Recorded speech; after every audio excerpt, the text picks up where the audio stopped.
Like ಮಾಡಿ, share ಮಾಡಿ, subscribe ಮಾಡ್ಕೊಳ್ಳಿ.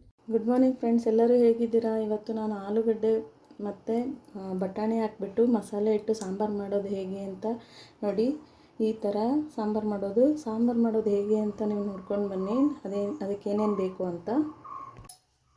ಈಗ ಆಲೂಗಡ್ಡೆ ಮಸಾಲೆ ಸಾಂಬಾರಿಗೆ ಏನೇನು ಬೇಕು ಅಂದರೆ ತೆಂಗಿನಕಾಯಿ ಅರ್ಧ ಕಡಿ, ಸ್ವಲ್ಪ ಶುಂಠಿ, ಬೆಳ್ಳುಳ್ಳಿ ಅರ್ಧ ಗೆಡ್ಡೆ, ಸ್ವಲ್ಪ ಕೊತ್ತಂಬರಿ ಸೊಪ್ಪು, 2 ಟೊಮೊಟೊ, 1 ಸ್ಪೂನ್ ಖಾರದ ಪುಡಿ, 1 ಸ್ಪೂನ್ ಧನಿಯಾ ಪುಡಿ,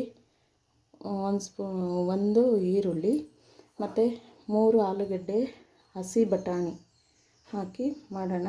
ಹೇಗೆ ಮಾಡೋಣ ಈಗ ನೋಡೋಣ. ಇದನ್ನೆಲ್ಲ ರುಬ್ಕೊಳ್ಳೋಣ. ಈಗ ಮಸಾಲೆ ರುಬ್ಕೊಂಡು ಬರೋಣ. ನೋಡಿ, ರುಬ್ಕೊಂಡಿದ್ದೀನಿ. ಈಗ ಕುಕ್ಕರ್ ಇಟ್ಕೊಂಡಿದ್ದೀನಿ. 4 ಸ್ಪೂನ್ ಎಣ್ಣೆ ಹಾಕ್ಕೊಂಡಿದ್ದೀನಿ. ನೋಡಿ, ಈರುಳ್ಳಿನ ಹಾಕ್ತಾಯಿದ್ದೀನಿ ಉದ್ದುದ್ದ ಕಟ್ ಮಾಡಿಕೊಂಡು. ಈಗ ನೋಡಿ, ಹಸಿ ಬಟಾಣಿ ಹಾಕೋಣ. ನೋಡಿ, ಹಾಗೆ ಆಲೂಗಡ್ಡೆನೂ ಹಾಕ್ಕೊಳ್ಳೋಣ. ಚೆನ್ನಾಗಿರುತ್ತೆ ಹಾಕ್ಕೊಂಡ್ರೆ.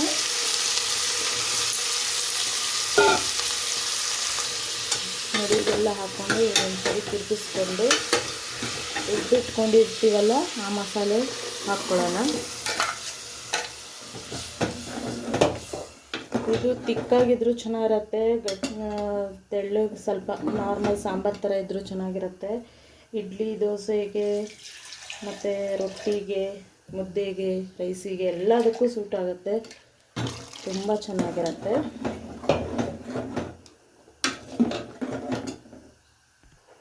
ರುಚಿಗೆ ತಕ್ಕಷ್ಟು ಉಪ್ಪು. ನೋಡಿ, ಸಾಂಬಾರು ಯಾವಾಗೂ ಇಷ್ಟೇ ತಿಕ್ನೆಸ್ ಇರಬೇಕು. ತುಂಬ ತೆಳುವಾದರೆ ಚೆನ್ನಾಗಿರಲ್ಲ ಟೇಸ್ಟು.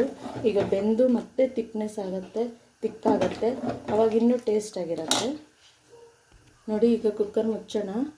2 ವಿಜಿಲ್ ಹೊಡೆಸ್ಕೊಳ್ಳಿ.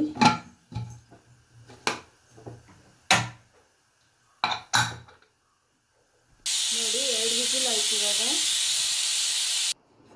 ನೋಡಿ ರೆಡಿಯಾಗಿದೆ.